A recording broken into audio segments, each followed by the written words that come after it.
Sosial şəbəkədə gördüyü ev elanına aldanan şəxs 30 min manatından olub. Belə bir vəziyyətlə paytaxt sakini Müseyib Nəzərov üzləşib. Xəzər xəbərə müraciət edən şəxs iddia edir ki, Suraxanı rayonu Hövsan qəsəbəsində ucuz həyət evi tikilib satılması ilə bağlı reklamı TikTok sosial platformasında görüb. Biraz araşdırma aparandan sonra Müseyib həmin şirkətdən ev almaq istəyib. TikTok'da gördüm evlərə baxırdım. Gördüm TikTok'da var belə bir qəşəng, xoşuma gələn evlərdən biri var idi. Xoşuma gəldi. Gördüm, girdim o TikTok'da şəhərin nömrəsini getirdim. Burada Əfsanə xanım deyilən bir qadınla oranın katibəsi idi. Onlarla söhbət elədik. O apardı, gətirdi bizi bura. Bura gətirdi bizi. Bizi evlərlə tanış elədi. Yarım tikirlər ki, bura məsəl üçün budur tikilir, bizim işlərimiz budur. Təzə tikilən evlər bulardı, göstərdilər bizə. Özünü müdürün katibəsi kimi qələmə verən Əfsanə adlı şəxs daha sonra Müseyib Nəzərovu Villa İnşaat MMC-nin ofisinə dəvət edərək şirkətin müdiri İbrahim Şxəliyevlə tanış edib. Tərəflər razılaşandan sonra Müseyib Nəzərov şirkətin daxili müqaviləsinə imza atıb.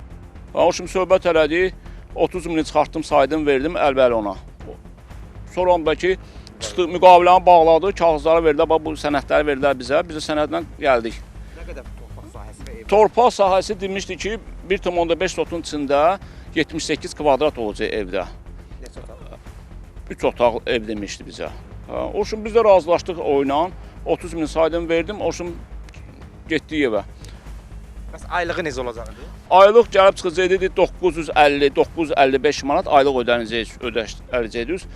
Harasa 44 aya, 42 min əlbəttə ki, ödəməli idim də aylıqda.